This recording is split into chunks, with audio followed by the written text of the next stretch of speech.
The sky is falling. Or is it? Ken Ray here, welcoming you into episode 202 of The Checklist, brought to you by Secure Mac.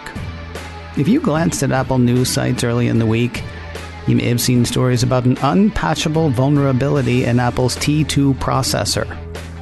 Kind of embarrassing, since that's one of the processors that handles security.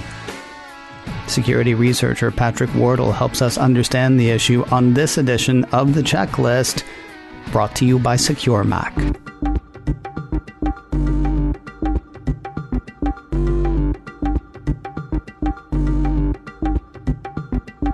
So yeah, there is an exploitable, unpatchable vulnerability in Apple's T2 processor.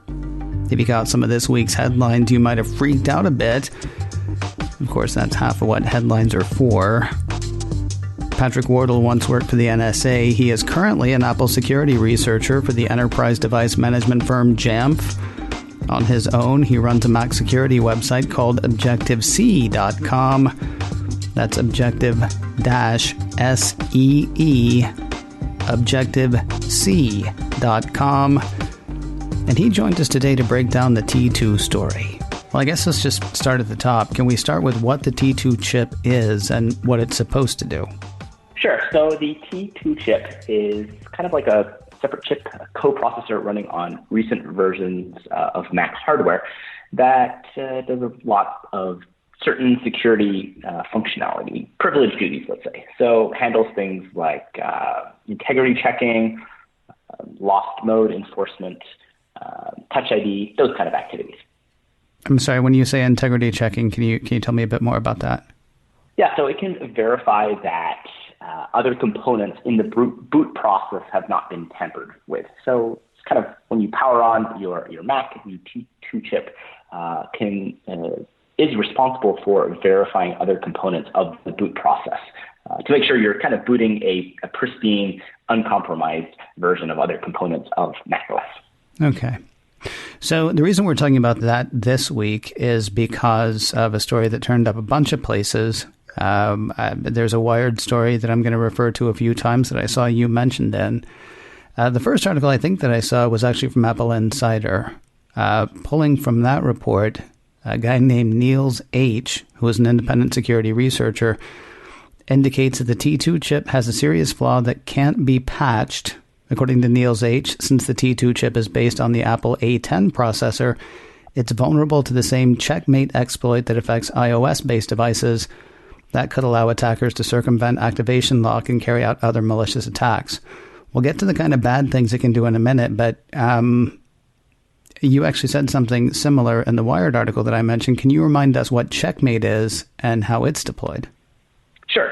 So checkmate is a vulnerability that impacts older versions of Apple's iPhones and also the T2 chip, which is why we're having this discussion today. In short, it's a use after free vulnerability, which basically allows a attacker with physical access the ability to compromise the T2 chip via a secondary malicious device. For example, perhaps a USB cable or some other device that's plugged in via USB. In short, the vulnerability exists in something called DFU mode on the iPhones, and similarly in the T2 chip when it's processing USB commands from a plugged-in, potentially malicious device. Let me ask really quickly, so you're saying plugging in like a USB-C device or something like that, or a USB-C cord, I guess, could sort of deploy this. Does that mean you don't actually need does it matter what that cord is connected to, or are you saying that cord could actually be hacked in a way so that if somebody plugged in, I don't know, one of those freebies that they give away at conferences back when we still went to conferences, or, a cheap knockoff cord. I mean, is this the kind of thing that, does it have to be done with malicious intent? Like, does that cord have to be hooked up to something else bad, or is it just plugging into your Mac could possibly end up with you being compromised? No, there definitely have to be something at the other end of that. Okay. So I guess to clarify that statement, there basically have to be some mini computer or some device on the end of that cord or cable. Okay. It could be built in if the attacker had a certain amount of sophistication. But in order to successfully trigger the exploit, the vulnerability, there is some kind of exploit foo that has to go on that would require something with the ability to run kind of arbitrary commands and understand or implement the USB protocol at a low level to trigger this vulnerability, this exploit. Okay. Because it suddenly sounded like 5 times scarier than it sounded before. Sure. Well, I think a lot of times we talk about not plugging in untrusted USB devices, and I think this is a great example of that, where someone hands you a USB cable. It might look like a normal cable, but there might be more sophisticated capabilities. Integrated directly into that. Same with perhaps plugging in a USB flash drive, right? That could be essentially a little mini computer that might have the capability to trigger this. So, I think that the takeaway is, regardless of what you're plugging into your computer, where it's if there's a USB attachment, be careful. So, the article that I've seen. Well, all the articles that I've seen say that this is an unpatchable thing. The headline of the Wired article said it's unfixable. I'm not used to that.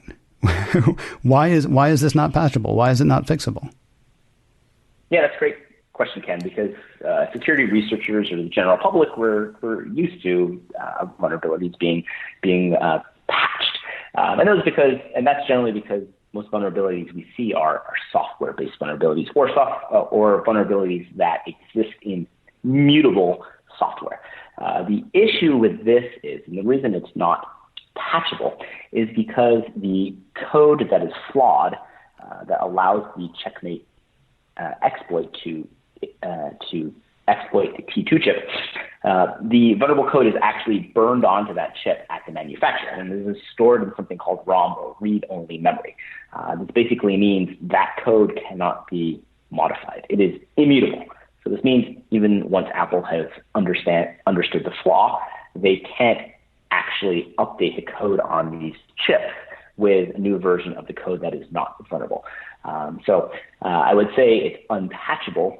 Unfixable, that term implies it can never be fixed. The way this is fixed is with new hardware being shipped. So there is a fix, but the problem is current hardware is vulnerable and for all intents and purposes will remain vulnerable forever. Yeah, it's kind of weird because you would think, well, couldn't you just write the operating system to sort of work around this part? But the whole point of the T2 chip is it sort of, I don't want to say it's a gatekeeper exactly because that's not right. I mean, it sort of works independent of the operating system, right? It's the thing it's the bouncer in a way, making sure that you're okay. Exactly. I mean, there's really a few good points there that we can extrapolate and touch on. First and foremost, it's executing kind of like below the operating system or before the operating system. Completely separate CPU. You can almost think of it as a separate mini computer running on your Macs or on your iPhone in the A series processors. And so, the operating system really has essentially, it would be problematic from a security point of view if the operating system could actually update or modify the T2 chip, because that would become a potential attack vector. So, there's this dual-sided problem we have where, it's in ROM, meaning attackers can't subvert the code, which is good, but if researchers find a security flaw in it, that cannot be patched. And that's exactly what happened in this case. So an article that I was reading said that Checkmate can be used to exploit A5 through A11 processors. The T2 is based on the A10 processor. Apple's up to A14, I think. I mean, if they're not up to it now, they will be next week when they introduce the next iPhone. I mean, I know this isn't hot swappable, but would moving either the T2 architecture, to A12 or later, I mean, would that solve the problem, or are we looking at a whole new processor, something like a T3? I mean, does this have to be just like torn down and rebuilt, or is there a way to use what we've got to sort of fix what's broken? Yes and no. So you make a good point. from the iOS side, the recent versions of their A series chips are not vulnerable to this. And actually, the way the vulnerability was discovered was basically by diffing code, boot ROM code in various iterations of the hardware, and seeing that it changed specifically to address this flaw. So Apple kind of fixed it themselves, and by diffing the patches or the updates, the security researchers were able to uncover this flaw. So, I mean, the flaw itself is pretty trivial to fix in the sense that, if you can update the code, right? So theoretically, if the T2 chip was, its code was updatable, you wouldn't have to re-architect anything. You just basically push out a simple patch and, this issue would be mitigated. But again, the issue is, since the code exists in ROM, read-only memory, cannot be updated. So Apple could release essentially a new version of the T2 chip that had new ROM code, again, burned in at the manufacturing facility, but nothing else would have to change. And then this would basically patch this vulnerability. But, kind of the takeaway is new hardware is required to patch or fix the update. But, the architecture doesn't have to change. It could be exactly the same T2 chip, just with that, 1 or 2 line fix, that Apple, again, at the manufacturer, has stepped in. Right. I want to jump back to the Apple Insider piece that I mentioned. It's got Niels H indicating that the vulnerability affects all Mac products with a T2 chip and an Intel processor. Since Apple Silicon-based devices use a different boot system, he says it isn't clear whether they're also impacted. We don't have Apple Silicon devices yet, except for, I guess, the test models that are out there. And I'm kind of curious if anybody has looked into this with one of those. But barring knowledge of that, in your opinion, is there a reason to think that this is tied specifically to T2 and Intel, like those two together? I mean, which is not great for all the modern Macs that are out there already, but might the coming line of Apple Silicon Macs be immune to this issue? That's a good question. I'm going to caveat, I'm not an expert exactly how T2 and the Intel chips interact, but if we can kind of extrapolate from iOS and the A series chips, the T2 chip is essentially independent from Intel. So, my guess would be Apple Silicon, they're pushing out brand new hardware. There's no reason why the chips in that, even if it's an exact replica of the T2 chip, wouldn't have updated boot ROM code. So again, it would be very surprising if the new hardware that's coming out, the Apple Silicon chips, especially since this vulnerability has been kind of fixed in the later versions of Apple's A series chips for the last year or two, or however far back, I believe it was the A11 that fixed it, or A12. So yeah, I mean, for all intents and purposes, there's no reason to believe that the new laptops, Apple Silicon-based laptops, would be vulnerable to this. And similarly, I think if Apple pushed out new Intel-based Macs, that gives them an opportunity to basically, fabricate those with new T2 chips. And when I say new T2 chips, they could be exactly the same as the old ones, just with that updated ROM, boot ROM code that's no longer vulnerable. So TLDR, I don't believe the new Apple Silicon-based laptops will be vulnerable to this issue. See, you just actually addressed a question I was going to ask. Apple has made clear that they're going to be selling and supporting Intel-based Macs for a few years to come. Ben Beharon over at Creative Strategies figures one of the reasons that Apple stressed that earlier this year at WWDC was because, businesses do their plans to buy years out. And so Apple didn't want to stand up there and say, hey, we're going to this new architecture. And so if you're planning on buying these, well, don't, but you're going to have to wait. I mean, obviously, these are plans that are already in place. I was wondering whether businesses planning to deploy Macs would need to rework those plans now, but your feeling is now that this is a known issue, that, I mean, nothing is trivial, but that fixing this, even without going to a whole new architecture, might be a trivial thing for a company with the wherewithal of Apple, excuse me. Yeah, I mean, this is something that Apple has actually known about for a while. Like I mentioned, the way the vulnerability was originally uncovered was by diffing updates between Apple updates, specifically the A series chip. So this means someone at Apple realized that there was a vulnerability and patched to fix this. So this isn't something that's news to Apple per se. So, I don't know all the difficulties, let's say, or the intricacies in, updating a T2 chip. Again, we're not talking about ones that are already in shipped devices, but, going back to the factory where they're actually fabricated and say, hey, look, here's a new version of the boot ROM code that for, all these chips from today forward are going to have a non-vulnerable or patched version of that. So, I think in the Apple silicon-based laptops, we're not going to see those being vulnerable to this specific vulnerability. And I would imagine too, if Apple's shipping new Intel-based Macs, they would use that as an opportunity to also make sure those are shipped with T2 chips that are not vulnerable. Or if they're using some brand new chip, maybe let's call it T3 as you mentioned, or some A-series chip or whatever, again, ensuring that that's not shipping with basically vulnerable code.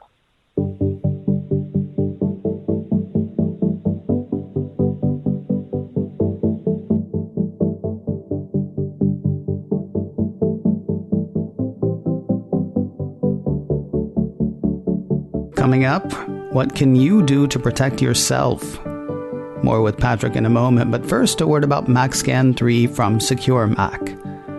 Chances are you're doing more with your computer today than you were just a few months ago, thanks to all the staying in and social distancing. I'm not saying you're doing anything risky with your computer. I will say, though, now would be a particularly bad time to be without it. Actually, any time would be a bad time for that, which is why you need a good anti-malware solution like MacScan 3. MacScan 3 is a great defense against malicious software attacks aimed at your Mac. It's developed by Secure Mac, trusted names in computer security and developers of exceptional security software for the Mac for over 20 years. MacScan 3 detects and removes Mac malware, catches keyloggers, removes tracking cookies, and provides full range or targeted scanning, all without crowding up your hard drive or slowing down your machine. Sign up for a free 30-day trial today at securemac.com/MacScan. Then once you decide to buy for less.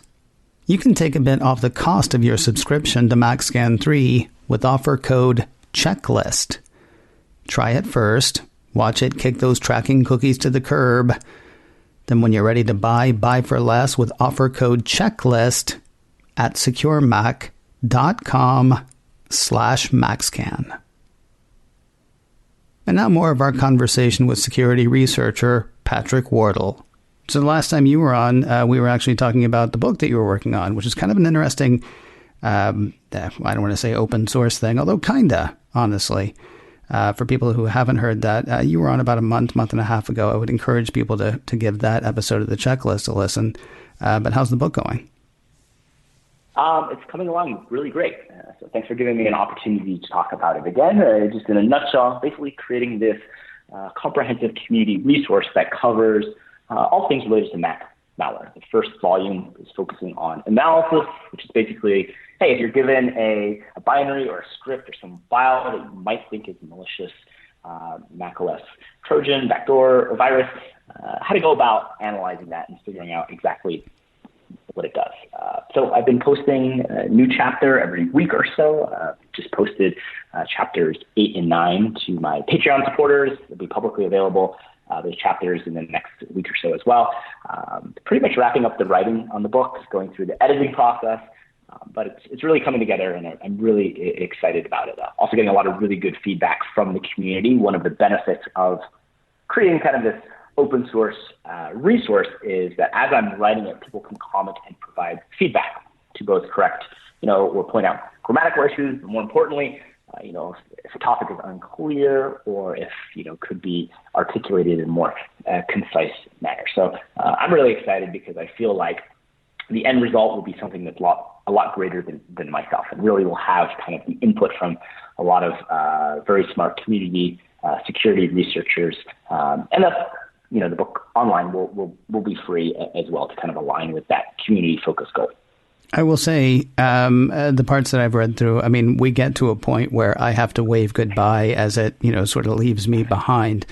But just the initial parts of it, I mean, there actually was a lot of stuff there that I found both interesting and informative. It didn't leave me behind, despite the fact that I'm not in malware threat analysis or malware analysis. Do me a favor, could you remind people, please, the exact title and where they can find it online as you continue to build? Yeah, so the book is called The Art of Mac Malware. The first volume is called Analysis. And the book, again, free, open source online, is available at taomm.org. So The Art of Mac Malware. taomm.org. And Ken, I like that you pointed that out, because that was really one of the goals of the book, is to say, hey, someone who has even maybe just a cursory understanding or interest in Mac malware, can start at the beginning and really gain a lot out of it. So we see a lot of researchers coming from the Windows platform who understand Windows malware really well, but a lot of Mac-specific malware concepts, while similar, are definitely nuanced or different. So that book really will help guide them. Or a student who's perhaps just entering the field altogether, or someone like yourself who has a thorough understanding of security topics, but might be interested in getting a little deeper into that. And kind of one of the neat things is you can go as far into the book as you want, and perhaps if something then becomes a little over your head, as definitely chapters become more and more, let's say, technically in-depth or complex, you can always kind of come back as, you grow or increase your experience as well. So again, it's really kind of the design of the book is in a way to be accessible to all levels, and a resource that people can keep returning to as they grow in their careers. So again, check out taomm.org, amazing free community-driven Mac malware resource and content. So I feel like we sort of left people hanging. One of the biggest rules that we have on the checklist, when we can, we come with solutions. We don't just come with problems and say, well, see ya. I mean, sometimes, there are things like the Equifax thing several years ago. All we could do is go, right, so this is terrible. And it happened to everybody. Talk to you next week. Other times, if there's any way that we can say, yes, there is this problem, but here are some things that you can do. That's what we try to do. So the kind of story that we're talking about with the T2, the headlines were enough to really freak people out, I think. Certainly this is the kind of story, if it's not fully examined, can freak people out. From what we know today, I guess my two primary questions are who, if anybody, actually needs to, freak out, and then what can people do to mitigate any risk? Ken, I think that's an excellent point, because I think there's always some middle ground. I love the media. They cover a lot of my research. Very grateful to that. But they're slightly, let's say, motivated to create headlines and content that is grabs their attention, grabs their interest, invokes some emotional reaction. So sometimes issues can come across a little more problematic than they may be in reality. So first, I think it's important to, when we touch on this, really understand the threat vector here, and that is physical access. So immediately that makes, or I would say rather limits the impact. I saw a tweet earlier this week from one of the security researchers, I believe, who worked on the vulnerability or did some research, and they said, hey, look, there's likely other vulnerabilities in Mac OS, remote vulnerabilities that are likely to have a bigger security impact to the average Mac user or even the enterprise. And I think that's a really good point. It's not to really undermine or downplay this vulnerability per se, but it's important, I think, to kind of take a step back and really understand the impact of that. So first, physical access, there's kind of a mantra that, if someone has physical access to your device, you can kind of assume game over, right? I think iPhones have kind of changed that concept a little bit, because, FBI getting a locked iPhone is still going to struggle with unlocking that and getting access to the content. But, laptops, I still think that that general advice holds true. So first is, just basically protect your device, make sure there's not random people gaining physical access to that. So that's probably the best thing you can do to protect yourself. In terms of the true impact of this vulnerability, there's a few kind of back and forths, but it does look like if someone had physical access to your system, was able to trigger this flaw, they would be able to perhaps subvert Mac OS, the operating system, and do some nasty things. There's some discussion about how persistent that would be.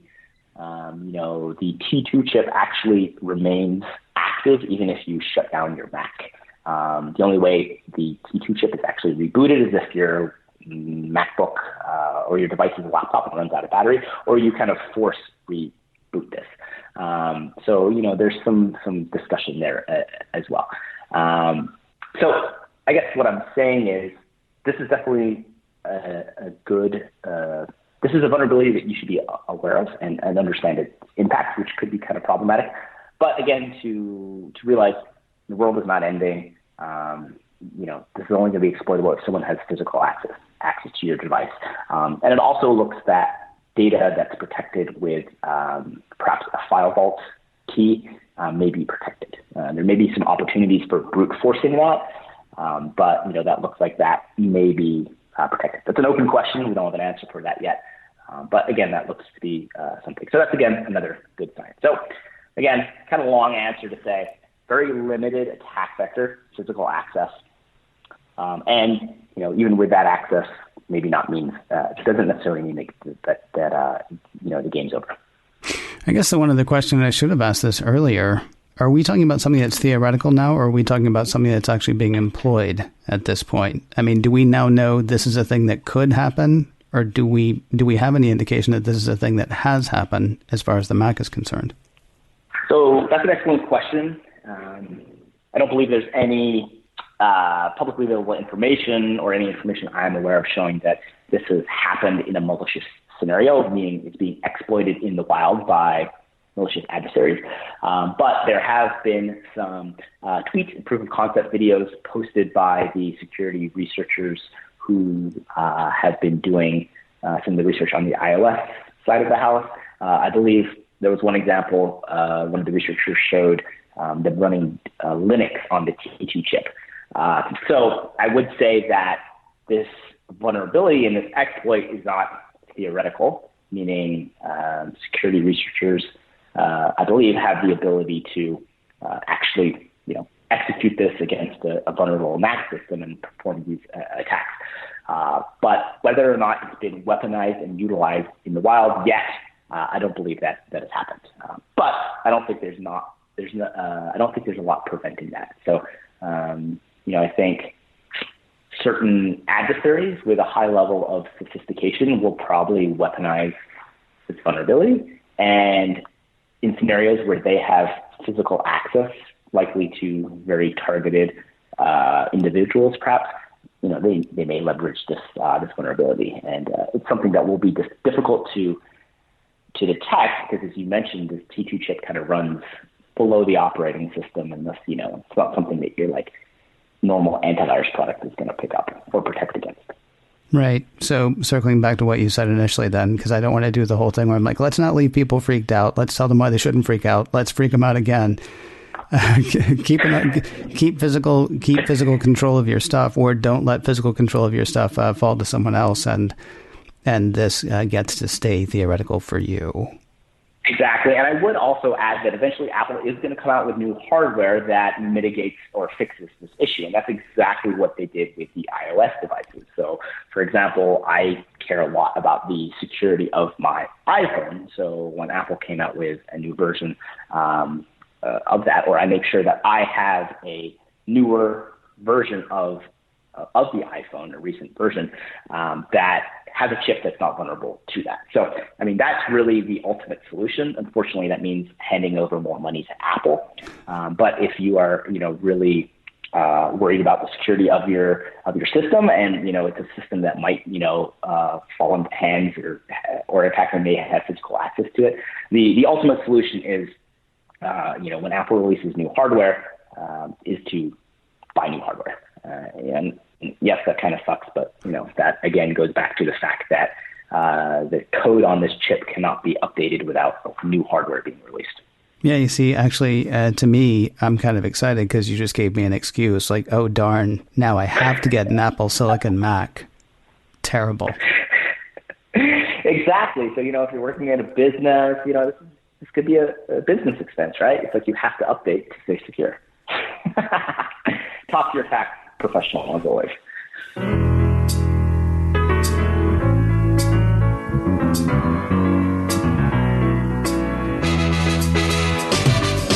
You can keep up with Patrick a few ways. Follow him on Twitter. That is at Patrick Wardle, Wardle,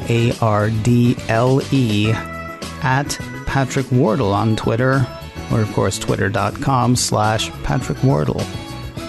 I mentioned earlier that he's got a website, objectivec.com. He blogs a lot there about Mac security and also has a lot of tools, free and open source, both for end users and security people. That is objective-see, objectivec.com. And thanks again to Patrick for joining us today. If you're looking for more security news and how-tos, the place to look is securemac.com/checklist. There you'll find notes for this show, for the last show we did, all 200 plus shows right there. And you can listen to every one there as well. It all starts at one place, securemac.com/checklist. If you're a regular listener to the checklist, could you do us a favor? Leave us a review in iTunes. And of course, tell friends about the show as well, because the more people who know, the more people who know. If you have a question you would like to ask or a topic you would like to hear us hit, our email address is checklist@securemac.com. That address again is checklist@securemac.com. And if you can't remember that, please do remember this. You're listening to The Checklist, brought to you by Secure Mac. And we'll talk to you next week.